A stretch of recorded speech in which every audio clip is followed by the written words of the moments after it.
tout le monde, ça me fait plaisir que vous soyez là aujourd'hui. Finalement, avec tout ce qui se passe en ce moment, on est content que la conférence se fasse en vidéodiffusion comme ça. Alors, merci à la CAM pour cette opportunité. Donc, je vais commencer par vous parler un peu de qui je suis, mon histoire. On va parler également de le cannabis médical, qu'est-ce que c'est, qu'est-ce que ça mange en hiver, qu'est-ce que ça peut faire. Et puis ensuite, on aura le temps aussi de parler de comment ça marche le processus pour avoir une prescription et il y aura une période de questions à la fin. Donc, je commence tout de suite. Attendez. Bon, normalement, vous devriez voir mon écran. Ça fonctionne? Je commence. Donc, premièrement, je voudrais me présenter. C'est important de dire que je ne suis pas ni une infirmière, ni une pharmacienne, ni un médecin. Alors, vous vous dites peut-être comment ça se fait qu'elle nous parle de cannabis médical.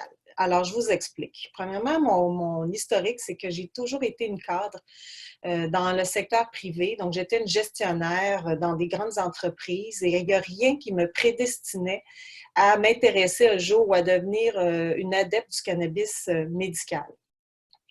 Je suis une survivante du cancer et c'est en fait pour ça que j'ai commencé à m'interroger sur les vertus thérapeutiques du cannabis. Je suis également une auteure. J'ai publié 3 livres à ce jour qui ont été distribués chez Québécois, les éditions Québécois. Je suis également présidente de Nature Médic, une clinique que j'ai créée il y a bientôt 3 ans. Donc, mon histoire commence en 2010. À l'époque, j'avais 36 ans, j'avais toute la vie devant moi, mes enfants étaient jeunes, jamais je ne pensais que la maladie frapperait à ma porte, comme bien des gens d'ailleurs. Et c'est lors d'une chute en snowboard que les médecins, pensant que je faisais une commotion cérébrale, m'ont fait passer un scan pour apercevoir que j'avais au niveau du cerveau une tumeur de la grosseur d'une balle de golf, donc de 4 par 5 cm, logée dans mon côté droit de la tête, du cerveau. Évidemment, moi qui n'avais pas été exposée au cancer dans la famille, dans mes amis, mes proches, je ne connaissais rien au cancer. Et j'ai appris ce jour-là que j'étais atteinte d'un GBM. Un GBM, c'est un glioblastome multiforme, un cancer rare et agressif de grade 4 en plus. Donc, j'ai été opérée le jour même. Le glioblastome multiforme, pour ceux qui ne connaissent pas ça, c'est 3 personnes sur 100 000 environ qui sont affectées chaque année au Canada. Et on parle qu'il y a 120 types de tumeurs, mais comme la recherche n'est pas encore assez avancée, pour l'instant, le traitement est semblable pour tous les gens atteints d'une tumeur cérébrale.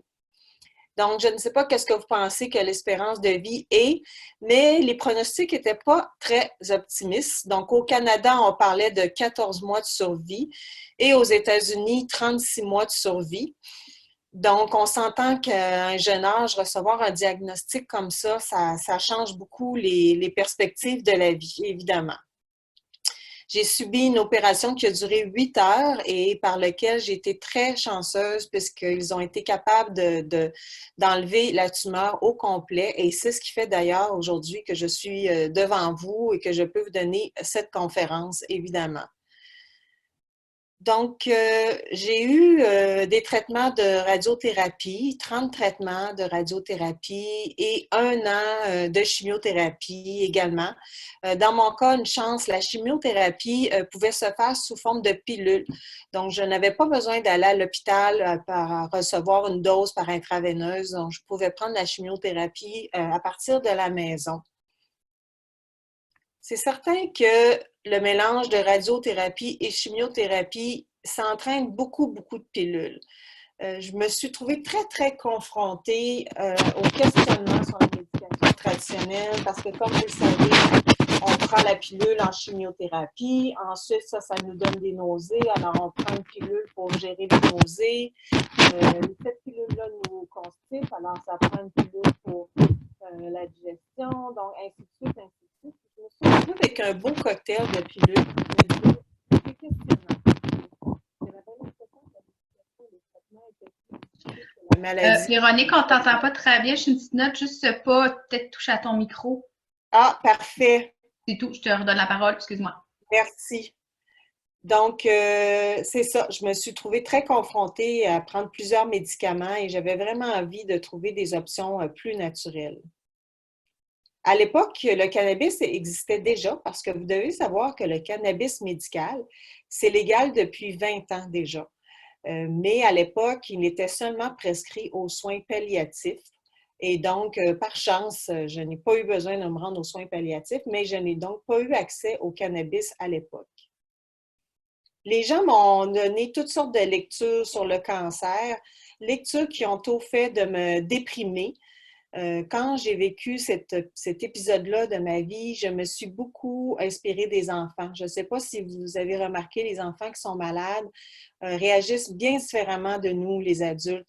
Ils continuent à jouer, ils ne se questionnent pas sur pourquoi ils sont malades. La vie prend leur cas normal, ils ne se blâment pas pour cette maladie-là. Puis moi, c'est quelque chose qui m'inspirait beaucoup, les jeunes enfants, de voir qu'ils continuent à garder leur joie de vivre malgré la maladie.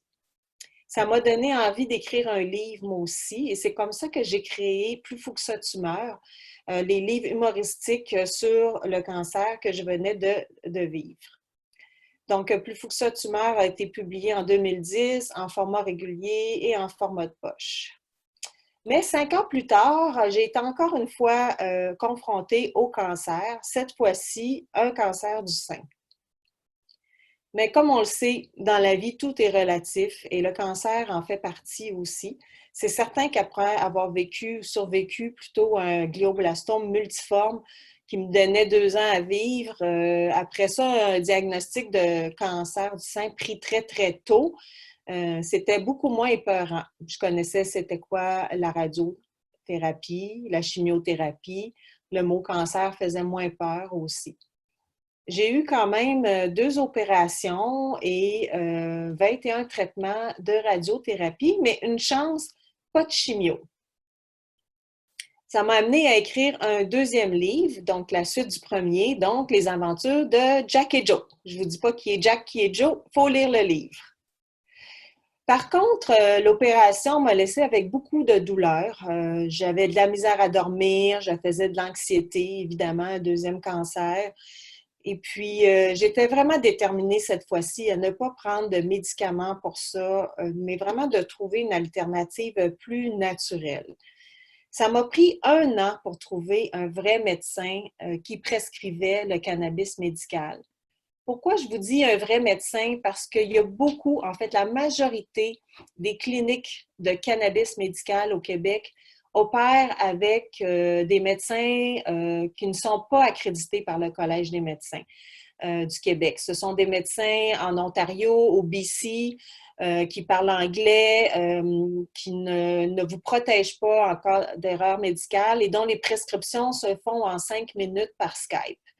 Qui n'est pas un système sécurisé non plus et légal pour faire de la télémédecine. Alors, moi, je n'étais pas intéressée à faire affaire avec une de ces cliniques. Et puis, malheureusement, à l'époque, ça fait quand même plusieurs années de ça, les médecins qui prescrivaient ne s'affichaient pas beaucoup. Donc, ça a été très long pour moi avant de trouver en fait un vrai médecin qui pouvait me prescrire le cannabis. Une fois que j'ai eu ma prescription, je n'ai pas eu de plan de traitement. Alors, on m'a dit, voici, il y a des produits de THC, il y a des produits de CBD. Je suis partie avec mon papier, j'ai acheté toutes sortes de produits, j'ai essayé toutes sortes de choses et je peux vous dire que le résultat n'a pas toujours été heureux. Puisque dans certains cas, j'avais pris beaucoup trop de THC, je suis restée couchée toute la journée à la maison. Donc, je me suis dit, ça ne peut pas être ça, le cannabis médical. Ça ne se peut pas que les gens soient laissés à eux-mêmes dans l'utilisation du produit.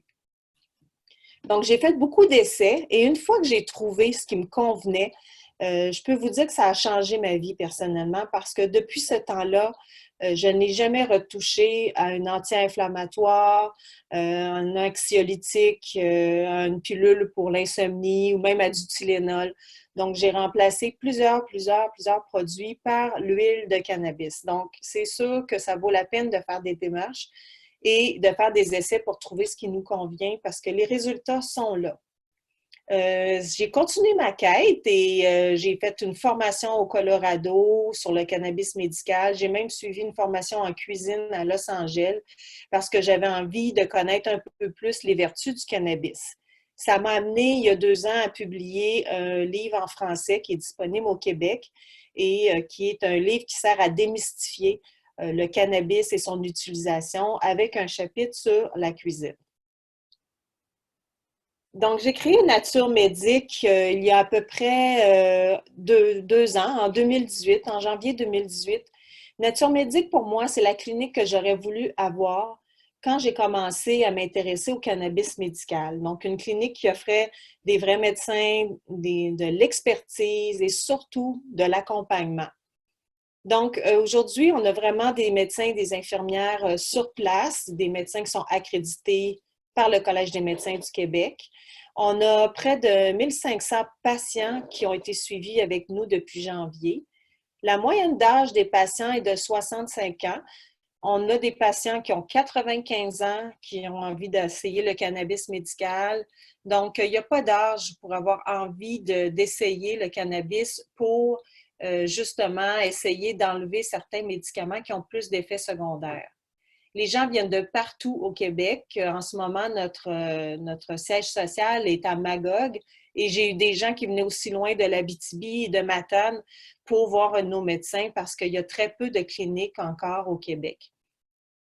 Les gens vont consulter beaucoup pour tout ce qui touche la douleur. Donc, la douleur chronique, l'arthrite, l'arthrose, la fibromyalgie, les migraines, l'anxiété et l'insomnie. Puis, il faut que je vous dise que dans le cas de l'insomnie, les résultats sont pratiquement de 100%. On arrive toujours à enlever les pilules pour dormir et remplacer par le cannabis. Ce qui est intéressant, c'est que la grande majorité des patients qui viennent chez nous n'ont jamais consommé de cannabis. Donc, ce n'est pas nécessairement la clientèle que l'on penserait et pourtant, ce sont eux qui sont souvent le plus ouverts à essayer autre chose parce qu'ils ont essayé tellement de médicaments qui leur a soit donné trop d'effets secondaires ou encore qui n'ont pas donné assez de soulagement. Donc aujourd'hui, Nature Médic a une douzaine de médecins à travers 6 points de service.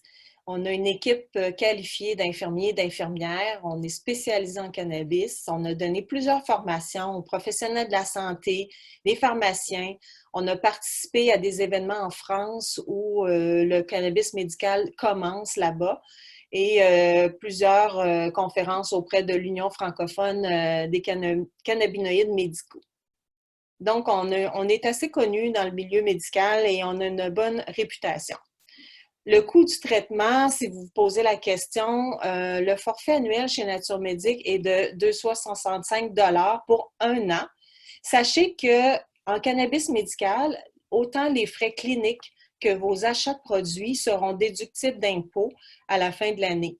Donc, le forfait annuel couvre les frais administratifs, la rencontre avec le médecin et l'infirmière, le suivi médical, parce qu'au bout de 6 à 8 semaines, vous avez toujours un suivi médical pour voir comment ça va. Est-ce que vous êtes soulagé? Est-ce qu'il y a lieu de réajuster le plan de traitement? Et vous bénéficiez également du soutien téléphonique durant votre traitement. Ce que moi, évidemment, j'aurais aimé avoir à l'époque. Présentement, parenthèse, on a une promotion du printemps où on donne 25% de rabais jusqu'au 30 avril. Alors, pour continuer sur les coûts de traitement, sachez aussi que ça, c'est unique au cannabis médical. Le cannabis récréatif ne vous donnera jamais accès à ça. Donc, le fait que les frais et les produits sont déductibles d'impôts. Les produits s'achètent par vous directement auprès des fournisseurs accrédités par Santé Canada et sont livrés à la maison. Il y a des compagnies d'assurance qui commencent à rembourser les produits, Sun Life, Desjardins, entre autres, la Croix-Bleue.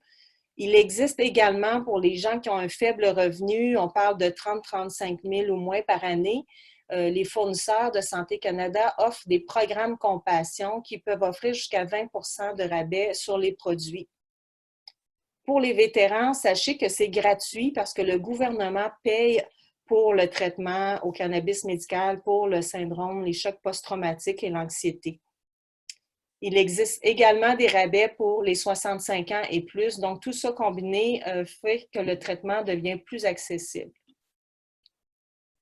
Donc, maintenant, parlons cannabis. Un peu d'histoire. Bien, sachez que ça fait au moins 4000 ans que le cannabis existe. En fait, c'est une plante médicinale qui existe depuis très longtemps. Même la reine Victoria l'utilisait pour ses douleurs menstruelles. Et donc, ce n'est pas un produit qui est nouveau, c'est juste un produit qui, tout d'un coup, on redécouvre parce qu'il n'est plus classé comme une drogue. Donc, il y a plusieurs conditions de santé pour lesquelles le cannabis médical peut s'appliquer et vous les retrouverez d'ailleurs sur le site de Santé Canada, mais rapidement, évidemment, la douleur chronique, la fibromyalgie, tout ce qui est la SLA, la sclérose en plaques ou latérale, l'arthrite, l'arthrose, les douleurs menstruelles, très efficaces, mesdames. La nausée, surtout pour les gens qui sont en chimiothérapie, entre autres, c'est reconnu que le cannabis peut aider. Le manque d'appétit, même chose aussi pour les gens qui souffrent d'anorexie ou dont les traitements de chimio affectent l'appétit. Le cancer et le sida, de plus en plus, on a des études qui commencent à émerger à l'effet que le cannabis pourrait ralentir la prolifération des cellules cancéreuses. Mais pour l'instant, on parle vraiment de traiter ce que j'appelle les dommages collatéraux, c'est-à-dire l'impact que la maladie ou les traitements peuvent avoir. Donc, l'anxiété, l'insomnie, la douleur, le cannabis peut aider. Donc, on poursuit l'anorexie, l'anxiété, l'épilepsie. D'ailleurs, Sainte-Justine se spécialise là, auprès des enfants avec des traitements de cannabis pour traiter l'épilepsie résistante. Le Parkinson, la dépression, l'insomnie, les migraines, l'acouphène, les stress post-traumatiques, le syndrome du côlon irritable ou la maladie de Crohn, donc toutes les maladies inflammatoires de l'intestin. Et on peut même utiliser le cannabis pour sevrer de l'alcool et des opioïdes ou des drogues dures. Donc, le Collège des médecins, les gens pensent que les médecins n'ont pas le droit de prescrire, mais c'est faux. Depuis l'automne dernier, tous les médecins peuvent prescrire du cannabis, mais ce n'est pas parce qu'ils peuvent le faire qu'ils savent comment ou qu'ils sont ouverts à le faire. Mais les directives du collège disent ceci: il faut que ce soit un traitement de deuxième ligne. Ce que ça veut dire, c'est qu'il faut que vous ayez déjà essayé un traitement traditionnel qui a soit donné trop d'effets secondaires ou pas assez d'efficacité. On demande de ne pas faire de prescription à distance et surtout pas par Skype, qui n'est pas un système sécurisé. On ne recommande pas au moins de 25 ans de consommer du cannabis, même médical, du moins pour le THC. Donc, je vais vous parler un peu plus tard de la différence entre CBD et THC. On exclut du traitement les femmes qui sont enceintes ou qui prévoient le devenir ou qui allaitent. Et on va éviter habituellement les patients qui ont des antécédents de psychose, bipolarité ou schizophrénie. Le médecin va également faire attention s'il y a un historique d'abus de drogue ou d'alcool. Ça va faire partie un peu de l'enseignement et de l'éducation qui va être donné dans le cadre du traitement. Donc, je vous parle d'une belle histoire. Il y a 2 cas qui ont fait le tour du monde et qui ont fait en sorte que la communauté scientifique s'est ouverte à voir le cannabis comme une plante médicinale qui avait des vertus. Alors, la première dont je vous parle s'appelle Charlotte. La petite Charlotte, elle est connue à travers le monde parce que grâce à elle, elle a fait changer la loi aux États-Unis. C'est-à-dire que suite à son histoire, les enfants désormais peuvent avoir accès à du cannabis médical. Alors, Charlotte souffrait d'une maladie assez rare, une épilepsie qui s'appelle la maladie de Dravet. Et elle faisait 300 crises d'épilepsie par semaine, donc à toutes les 30 minutes. Évidemment, on peut imaginer que sa vie était un enfer et sa mère a décidé un jour de frapper à la porte de producteurs aux États-Unis qui produisaient de l'huile de cannabis pour en administrer à sa fille.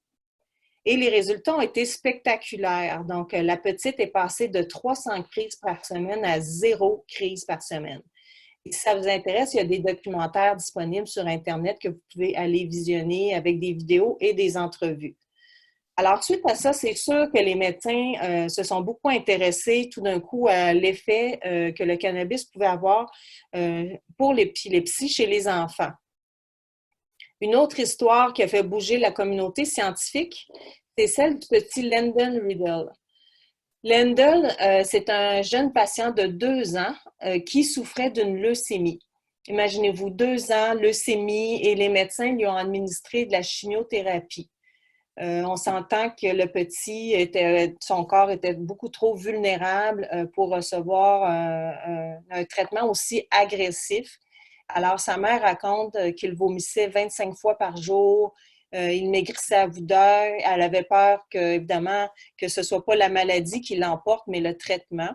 Donc, elle a décidé d'arrêter la chimio et elle est allée également se tourner vers les producteurs de cannabis aux États-Unis qui avaient fait l'huile pour la petite Charlotte et elle en a demandé pour son fils. Et son fils aujourd'hui a 7 ans et n'a pas de chimio et pas de récidive de leucémie pour le moment. Alors, c'est aussi un cas célèbre qui est suivi de près. Donc, le traitement. Donc, pourquoi ça fonctionne, le cannabis? Bien, l'explication scientifique, c'est qu'on a, chaque être humain, dans notre corps, un système endocannabinoïde.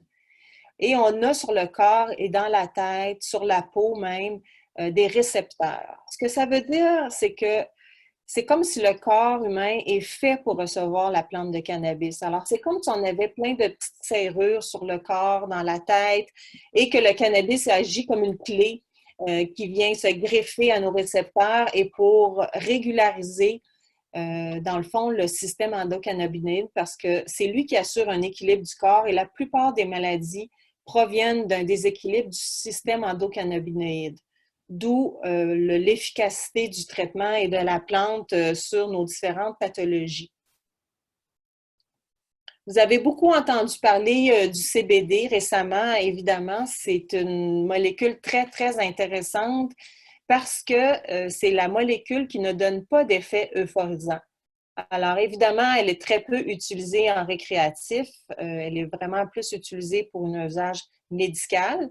Donc, c'est un antiépileptique très efficace. C'est aussi un anti-inflammatoire.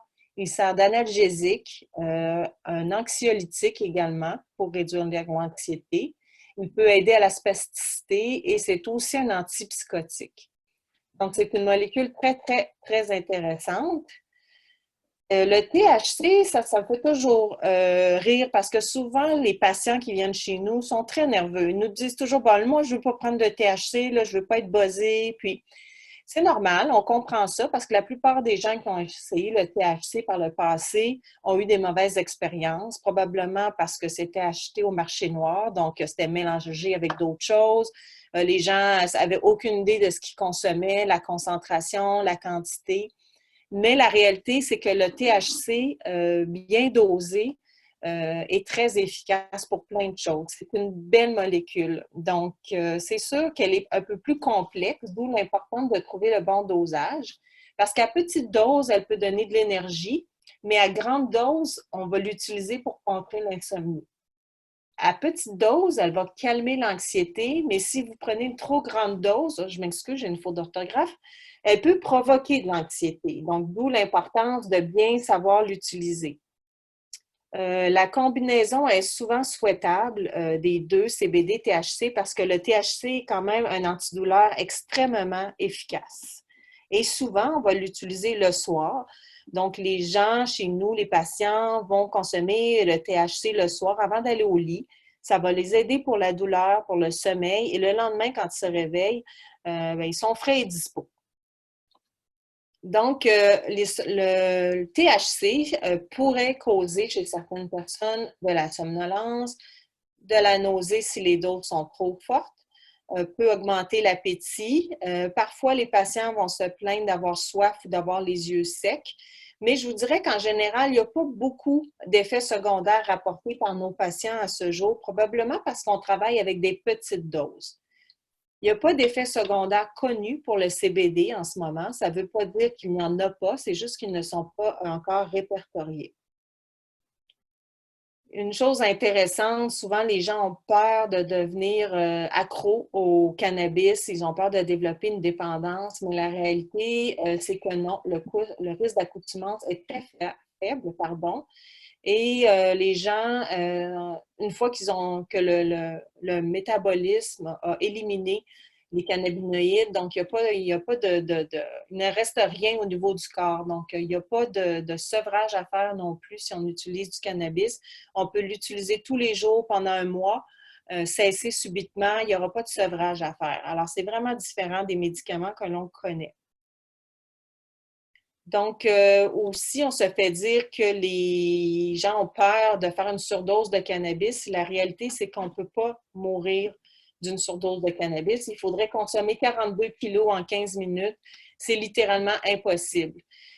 Par contre, on oublie que l'année passée seulement, il y a près de 4500 Canadiens qui sont morts d'une surdose d'opioïdes. Alors, on vit véritablement une crise par rapport aux opioïdes et le cannabis peut être une belle solution. Et c'est d'ailleurs la raison, je pense, pour laquelle les médecins sont de plus en plus ouverts à parler du cannabis. La seule mise en garde, c'est de ne pas conduire la voiture si vous consommez du THC. Pour le CBD, il n'y a pas de problème, mais pour le THC, habituellement, on ne conduit pas. C'est sûr que si vous le prenez le soir avant d'aller au lit, il n'y aura pas de problème pour conduire le lendemain matin. À Nature Médique, on a certains patients qui vont prendre du THC le matin, mais souvent, ce sont des patients qui, de toute façon, ne conduisent pas. Par exemple, des patients en soins palliatifs ou des patients qui font de l'Alzheimer ou du Parkinson. Donc, à ce moment-là, il n'y a pas non plus de problème à consommer du THC dans la journée tant qu'on ne conduit pas notre véhicule. Maintenant que je vous ai parlé des cannabinoïdes, le THC, le CBD, qui sont contenus dans la plante de cannabis, je vais vous parler des terpènes. Les terpènes, c'est ce qui donne le goût et l'odeur aux plantes, aux fruits, aux légumes. Et les terpènes ont des vertus médicinales. Par exemple, vous connaissez tous le linalol. Le linalol, c'est le terpène qu'on trouve dans la lavande. Et on sait que la lavande a un effet relaxant, ou le limonène qu'on trouve dans le citron, qui est un effet énergisant, antiseptique. Donc, le cannabis contient beaucoup, beaucoup de terpènes et les scientifiques s'intéressent de plus en plus à la vertu des terpènes et comment ça joue un rôle dans l'efficacité du traitement. C'est pour ça qu'on entend souvent parler de l'effet entourage. L'effet entourage, c'est comment les cannabinoïdes, le CBD-THC et les terpènes travaillent ensemble pour donner un traitement qui est efficace. Au niveau des produits, vous allez trouver sur le marché différents types de produits dosage. En général, on va travailler avec 3 types de produits, c'est-à-dire un produit qui est à dominance CBD seulement, un produit qui est concentré en THC et au milieu, un produit qu'on appelle moitié-moitié, donc moitié CBD, moitié THC. Le traitement est disponible sous plusieurs formes. Les fleurs séchées, évidemment, qu'on connaît. Les huiles, maintenant, qui sont disponibles. Les gélules et les vaporisateurs, qui sont aussi une forme d'huile, mais sous un différent format. Donc, la différence entre fumer et prendre par la bouche les huiles, je vous l'explique. Alors, quand on va vapoter du cannabis, ça va agir très rapidement. L'effet va se faire sentir au bout de quelques 15, 20, 30 minutes, mais l'effet va s'estomper au bout de 2 à 4 heures. Donc, c'est sûr que ça peut paraître drôle, mais parfois, certains patients vont avoir besoin de vapoter le cannabis. Pourquoi? Parce que son effet est rapide. Et quand on parle, par exemple, d'avoir, je vous donne un exemple, quelqu'un qui va faire une migraine, on veut couper la douleur le plus rapidement possible. Alors, c'est sûr que vapoter va avoir un effet plus immédiat. Même chose pour quelqu'un qui fait une crise d'anxiété. S'il va vapoter, ça va le calmer immédiatement. Alors, dans certains cas, ça peut être bon de vapoter, mais en général, on va travailler avec les huiles qui sont ingérées par la bouche. Parce que les huiles prennent plus de temps, évidemment, à faire effet. Mais l'avantage, c'est que les effets peuvent durer jusqu'à 8 heures.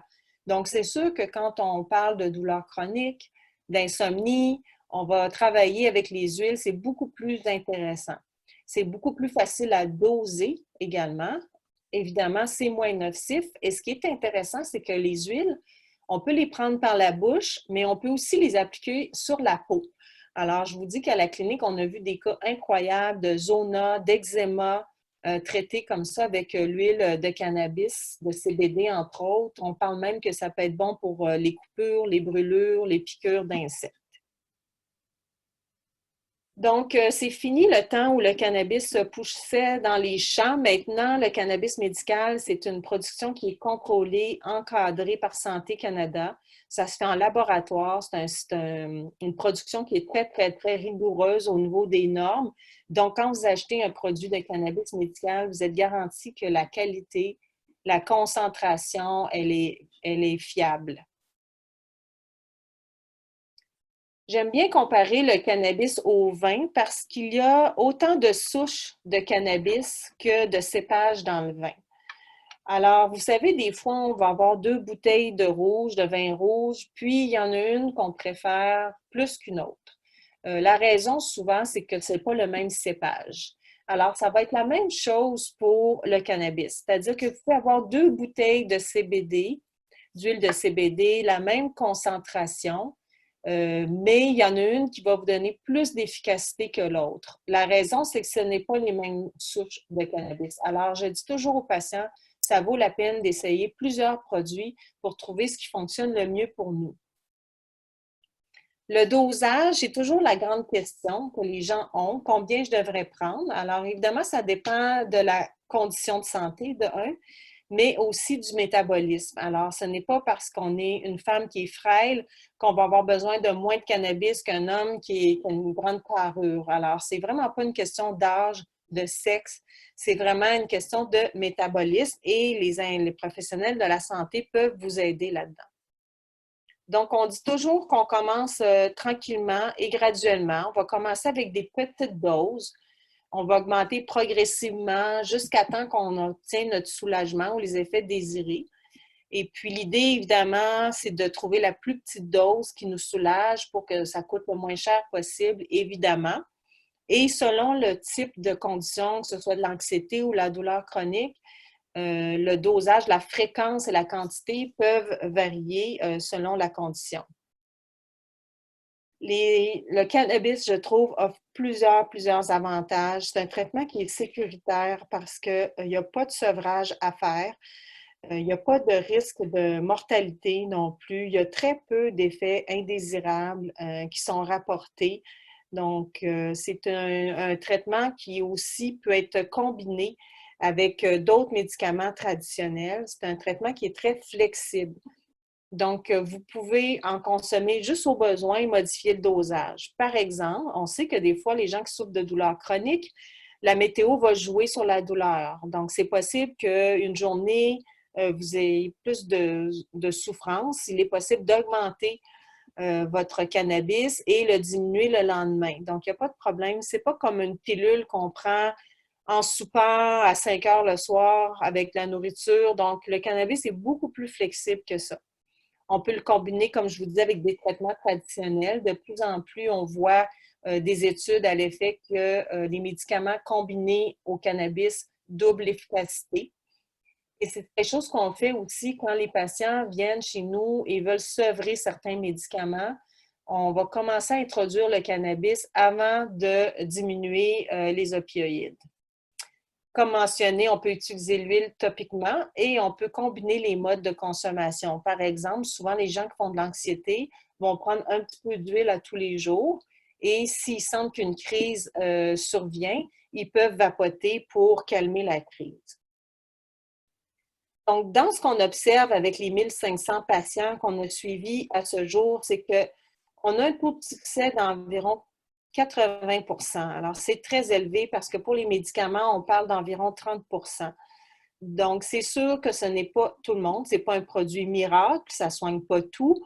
Ce n'est pas tout le monde qui obtient des résultats, mais je vous dirais que c'est quelque chose qui vaut la peine d'être essayé.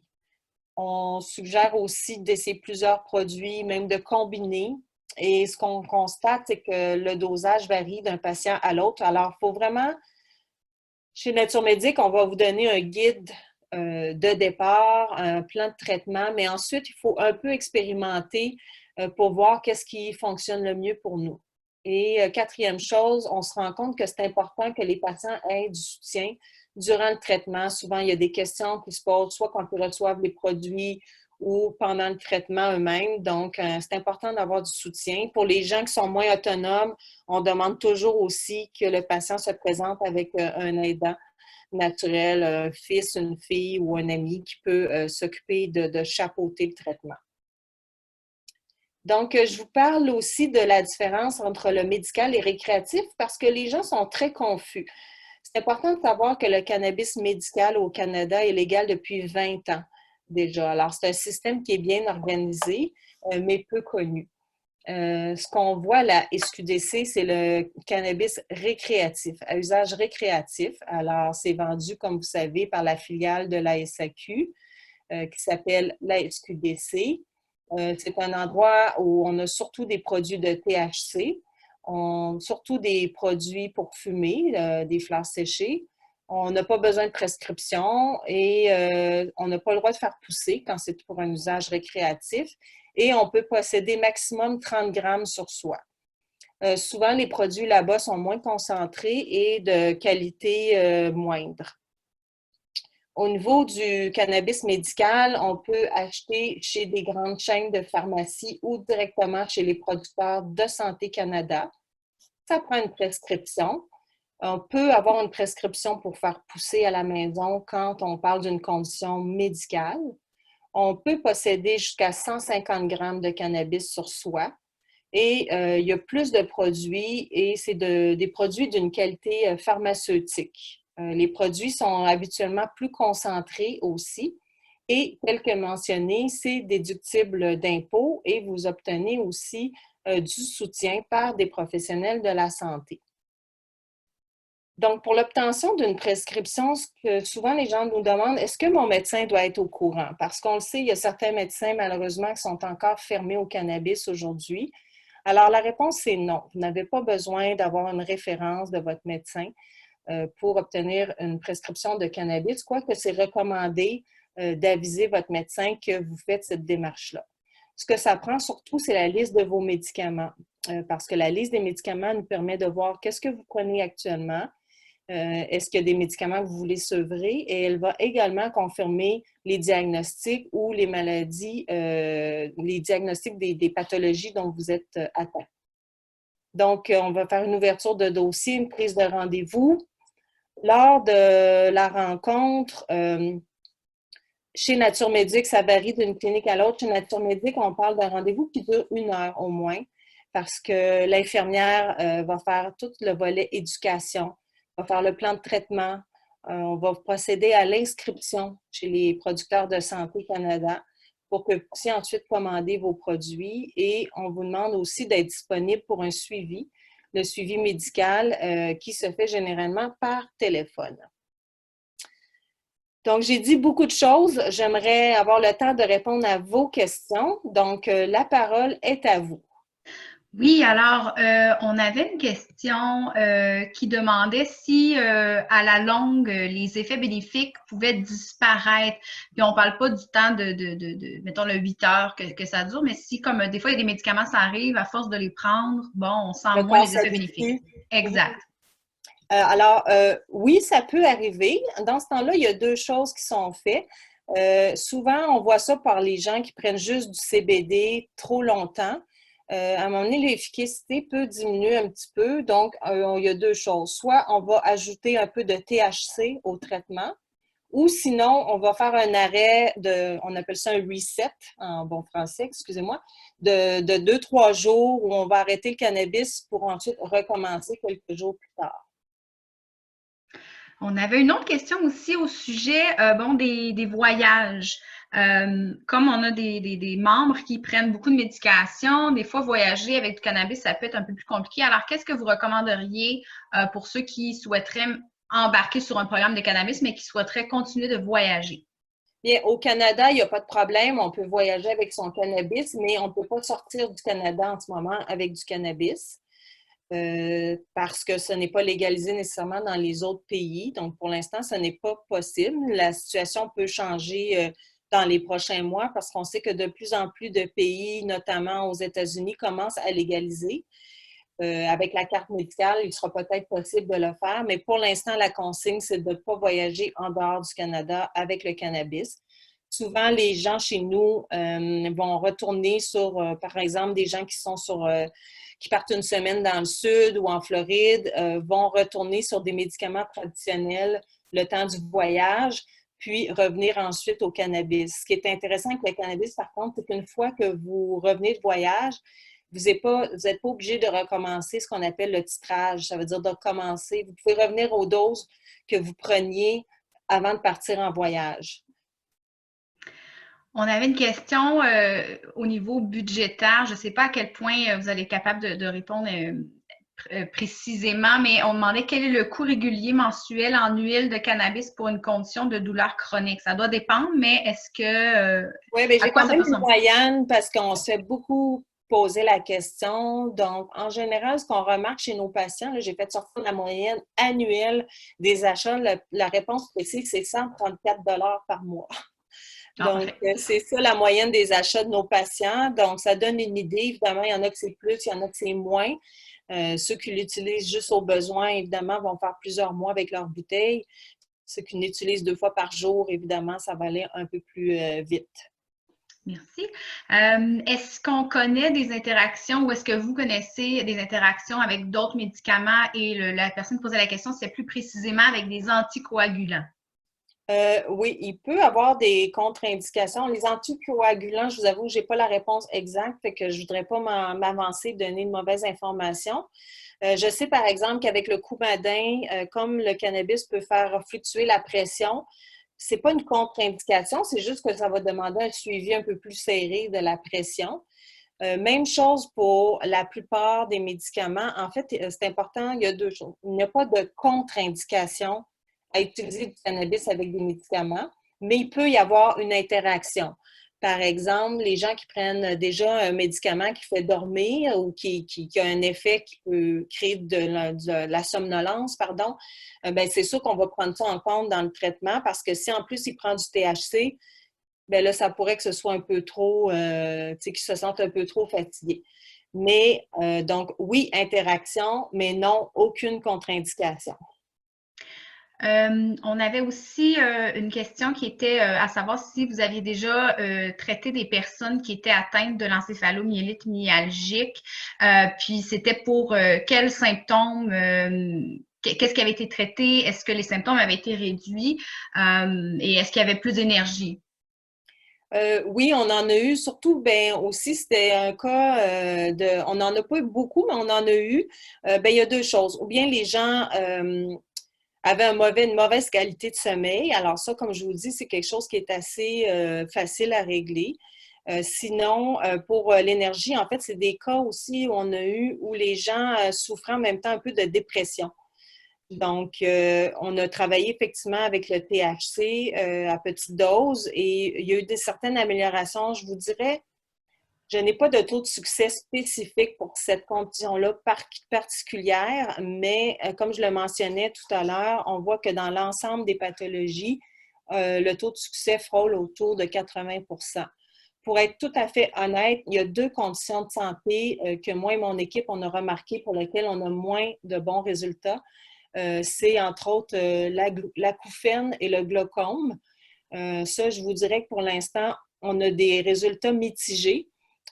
Pour les autres conditions de santé, c'est vraiment intéressant.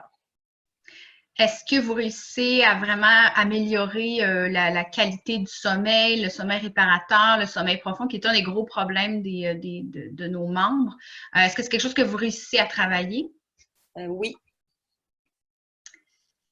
Est-ce que, on avait une question aussi, c'était à savoir combien de temps ça prend pour que ce soit éliminé du corps, le cannabis?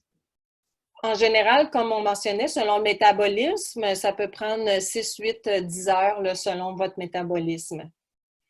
La raison pour laquelle, par exemple, les gens qui vont prendre du THC le soir en se couchant, admettons que vous prenez ça vers 9-10 heures, parce que d'habitude, on le prend 1 heure avant d'aller au lit pour que ça ait le temps de faire effet.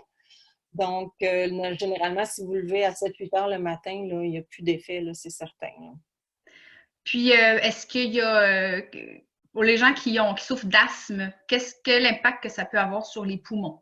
Oui, ben en fait, là, j'espère avoir le bon mot scientifique, c'est le THC particulièrement est un dilatateur de bronches, donc on l'utilise entre autres pour certains cas d'emphysème où on a besoin de dilater les bronches. Donc, ça peut être essayé, ça serait plus le THC dans ce cas-ci qui pourrait aider. Puis, on revenait un petit peu sur Un bronchodilatateur, c'est ça le mot scientifique que je cherchais. Merci. Exactement. On avait une question, on revenait un peu sur passer les douanes. Est-ce que, sans nécessairement avoir de cannabis sur soi, si, il voit que dans le dossier médical, il y a des prescriptions de cannabis, est-ce que ça peut causer problème aux douanes? Non, ça ne pose pas problème. De un, c'est impossible que des douaniers aient accès à votre dossier médical. C'est quelque chose de confidentiel. Alors, c'est une fausse crainte.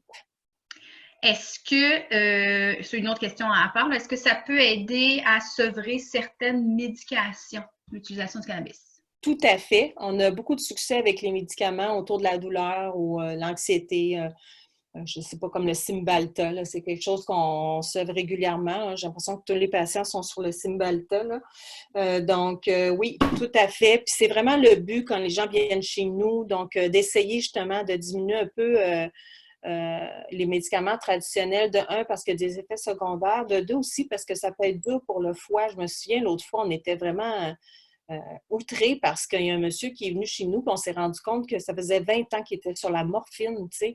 Je veux dire, ça n'a pas d'allure qu'un médecin ou un pharmacien n'ait pas vu ça. Je veux dire, c'est très dommageable. Donc, oui, on va essayer d'aller vers l'huile de cannabis qui n'a pas d'effet sur le foie, peu d'effets secondaires. Donc, justement, pour essayer, on sait que ces temps-ci, on le dit partout dans les nouvelles, les gens souffrent de polypharmacologie, là, donc trop de médicaments à leur dossier, au point que des fois, on se rend compte qu'on a des patients et ils ne savent même pas pourquoi ils prennent tel ou tel médicament, tu sais. Donc, il faut essayer de faire un peu un ménage là-dedans, puis de simplifier, puis de ramener à l'essentiel. Puis ça, c'est un travail que les médecins, les infirmières qui connaissent le cannabis peuvent faire avec vous. Si on revient à la question pour éliminer du corps, c'était aussi pour, pas juste, mettons, le temps que l'effet dure, donc de 6 à 8 heures. C'est, mettons, en venant le cas d'un test d'urine, combien de temps on peut s'attendre à ce qu'il y ait des traces de cannabis dans notre urine?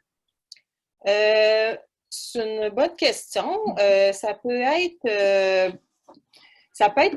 quelques heures. Ce qui est important, parce que je sais que les gens, à un moment donné, ont eu peur là, du dépistage là, sur les routes. Là. Fait qu'il y a deux choses par rapport à ça. De un, c'est juste le THC qui doit être... de un, il faut que vous ayez l'air intoxiqué pour que le policier vous fasse passer un test de dépistage. Donc, comme quelqu'un qui a l'air sous au volant. Donc, il faut avoir l'air intoxiqué, donc avoir une conduite qui est chaotique. Donc, de deux, le test ne détecte seulement que le THC. Et de trois, le test n'est reconnu pour l'instant pas fiable auprès des tribunaux parce que c'est un test qui fluctue, entre autres, selon la température. Puis on sait qu'au Québec, on est fort là-dessus, les variations météorologiques. Donc, pour l'instant, il n'y a pas personne de cas encore où on voit que les gens ont été pénalisés pour ça. Le CBD, il n'y a pas de problème. Donc, vous pouvez conduire en consommant du CBD, faire vos activités normalement, il n'y a pas de problème.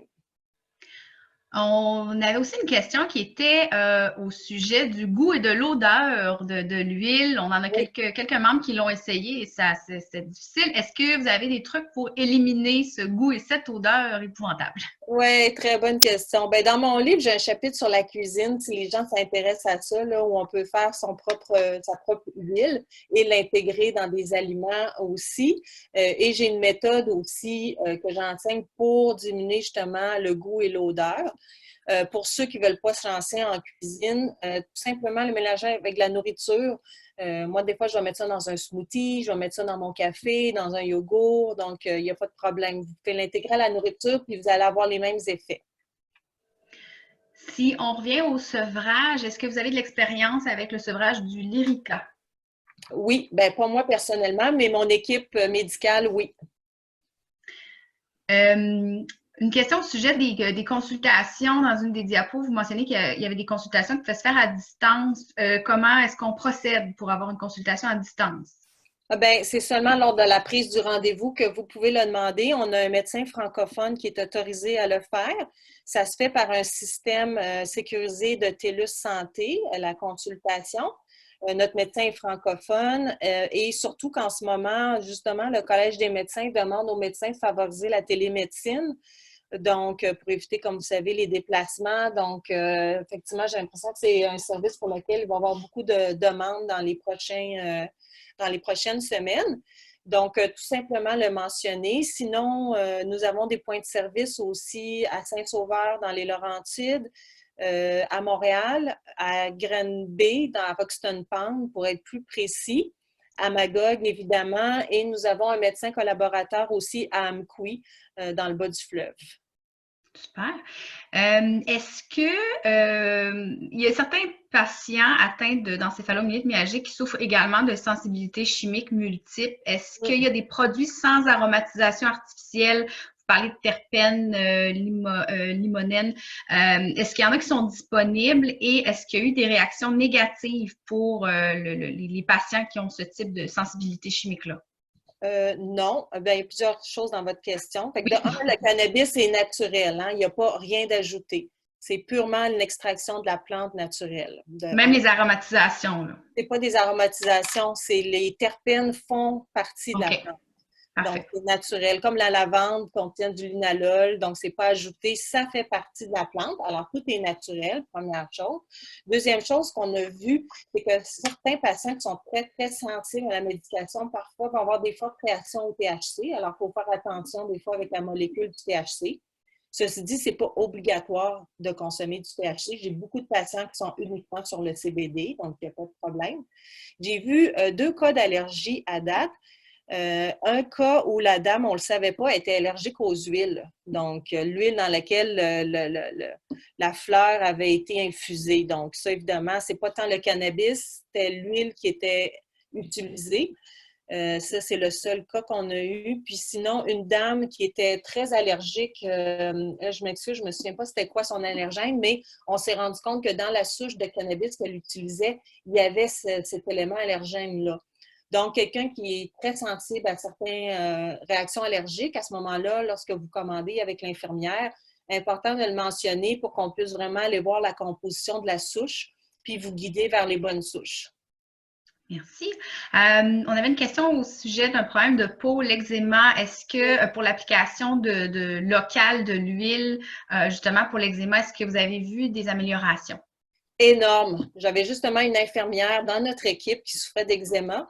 Elle en a pris, elle avait vraiment des grosses, grosses plaques sur les jambes, là, rouges, cailleuses. Donc, elle a utilisé l'huile de cannabis par la bouche et sur la peau. Puis, j'ai vraiment vu des résultats vraiment impressionnants. Vraiment. Puis une autre question qui était en fait entre l'application de l'huile et la gélule, est-ce que les effets sont les mêmes? Est-ce que ça dure aussi longtemps? Oui, c'est tout à fait la même huile. Donc, oui, ça prend la même chose, c'est-à-dire que ça peut prendre 1 heure à 3 heures à faire effet, mais ça va durer 6, 8, 10 heures. Donc, que ce soit le vaporisateur, l'huile en bouteille ou les gélules, ça va être la même chose, la même efficacité. Notre dernière question, moi qu'il y en ait d'autres qui rentrent, c'était en fait plus une histoire, c'est quelqu'un qui a déjà pris du THC, du CBD et qui s'est vu cloué au lit et que ça n'a pas du tout amélioré les douleurs. Est-ce qu'il y a des moyens d'empêcher cela? Est-ce que c'était peut-être une mauvaise... Ça me semble être une mauvaise concentration, là, une mauvaise dose, clairement, parce que c'est sûr que là, c'est difficile de répondre précisément parce que j'ai aucune idée du produit qui a été essayé. Ça me prendrait la concentration et la quantité. qui a été consommée, mais ça me semble clairement une trop dose forte de THC. Dernière question. Est-ce que les adolescents peuvent prendre l'huile topique? Oui, en fait, le CBD, comme je vous dis, est quand même administré aux enfants hein, pour l'épilepsie, pardon. Donc, ça peut être quelque chose à discuter avec le pédiatre, de voir s'il est ouvert à regarder le CBD pour votre enfant. Le THC, jamais en bas de 21 ans, même 25 ans idéalement. Mais pour le CBD, moi, personnellement, je ne verrais pas de problème. Merci, Madame Lettre. On a passé au travers de toutes les questions. Oui, super. Merci beaucoup de votre temps. Ce fut très instructif. Donc, voilà, on vous souhaite une belle fin de journée. Merci à tous. S'il y en a dans les membres qui ont des questions. N'hésitez pas à nous écrire si vous avez d'autres questions. Merci. Écrivez-nous, écrivez-moi, puis je pourrai les transmettre aussi à Véronique sans problème. Parfait. Bien, avec plaisir. Merci tout le monde d'avoir été là puis pour votre intérêt. Bonne fin de journée. Au revoir.